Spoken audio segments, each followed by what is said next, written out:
കാലിത്തൊഴുത്തിലേക്കുള്ള വഴിയിൽ ഒരു പിള്ളക്കച്ചയുടെ ഓർമ്മ നിന്റെ കൂടെയുണ്ടാവണം. പിറന്നു വീണ പൊന്നോമനയെ പരിശുദ്ധയമ്മ പൊതിഞ്ഞു കിടത്തിയ പിള്ളക്കച്ച. മഞ്ഞു പെയ്തിരുന്ന ആ ധനുമാസത്തിൽ ഒരു മുറിക്കച്ച മടക്കി കയ്യിൽ കരുതി വെക്കേണ്ടതിൻ്റെ ആവശ്യം പരിശുദ്ധയമ്മ മുൻകൂട്ടി കണ്ടിരുന്നു. ജന്മഗൃഹമായി മണിമന്ദിരമൊന്നും കിട്ടിയില്ലെങ്കിലും മാതൃവാത്സല്യത്തിൻ്റെ ഇളം ചൂടും പിതൃലാളനയുടെ മൃദുലതയുമൊക്കെയുള്ള വെള്ളക്കച്ചയ്ക്കുള്ളിൽ ആ കുഞ്ഞ് കുളിരറിയാതെ കിടന്നുറങ്ങി. സ്വർണമേടകളിലോ സത്രങ്ങളിലോ ലഭിക്കാമായിരുന്നതിനേക്കാൾ കൂടുതൽ സുഖവും സുരക്ഷിതത്വവും ആ കൊച്ചു കച്ചച്ചുരുളുകൾക്കുള്ളിൽ അവനുവേണ്ടി ദൈവം ഒരുക്കിയിരുന്നു. നീയും ദൈവത്തിൻ്റെ കുഞ്ഞാണ്.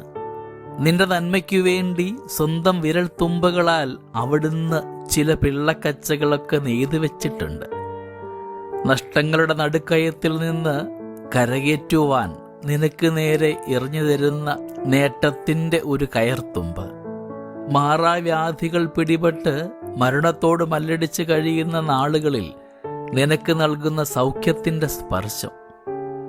അപകടത്തിൽ നിന്ന് നിന്നെ ആയുസ്സിലേക്ക് തിരികെ കൊണ്ടുവരുവാൻ ആരോ നീട്ടിത്തരുന്ന അപരിചിത കരങ്ങൾ. മനസ്സു മരവിച്ച് നിരാശയിൽ നീറുന്ന നേരങ്ങളിൽ പ്രത്യാശയേകുന്ന ആശ്വാസവാക്കുകൾ.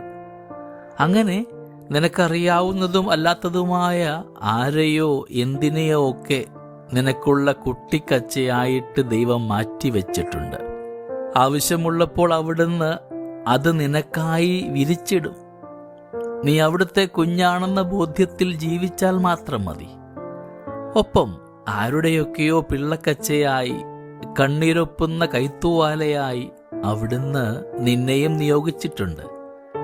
സാധ്യമായ സൽകൃത്യങ്ങൾ മറ്റുള്ളവർക്കായിട്ട് നീയും ചെയ്യുക. പരിപാലിക്കേണ്ട കരങ്ങൾ പരിക്കേൽപ്പിക്കുവാനും പീഡിപ്പിക്കുവാനും പിച്ചി ചീന്തുവാനുമൊക്കെ തുടങ്ങുമ്പോഴാണ് പാരിൽ പിശാചുക്കളുടെ പേരുകൾ പെരുകുന്നത്. നിന്റെ രക്ഷണ വലയത്തിൽ കൊള്ളുന്നവരെ മാത്രമേ ദൈവം നിന്നെ ഏൽപ്പിക്കുകയുള്ളൂ. അവർക്ക് നീ താങ്ങാവുക. നിനക്ക് സംരക്ഷണമേകുന്നവൻ അപ്പോൾ നിന്നിൽ സംപ്രീതനാവും. നിന്റെ ജീവിതം അർത്ഥപൂർണമാവുകയും ചെയ്യും. നമ്മുടെയൊക്കെ ജീവിതയാത്രയിൽ നമുക്ക് വേണ്ടി ഒരുക്കിയ പിള്ളക്കച്ചകളൊക്കെ തിരിച്ചറിയുവാനായിട്ട് നമ്മളെ യോഗ്യരാക്കണമേ എന്ന് പ്രാർത്ഥിക്കാം.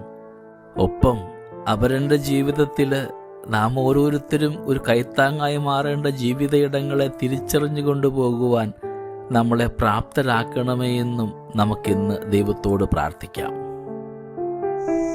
ദൈവം നമ്മളെല്ലാവരെയും സമൃദ്ധമായിട്ട് അനുഗ്രഹിക്കട്ടെ. നമ്മുടെ കർത്താവ് യേശു മിശിഹായുടെ കൃപയും പിതാവായ ദൈവത്തിൻ്റെ സ്നേഹവും പരിശുദ്ധാത്മാവിൻ്റെ സഹവാസവും നമ്മളെല്ലാവരോടും കൂടെ ഉണ്ടായിരിക്കട്ടെ, ഇപ്പോഴും എപ്പോഴും എന്നേക്കും. ആമേൻ.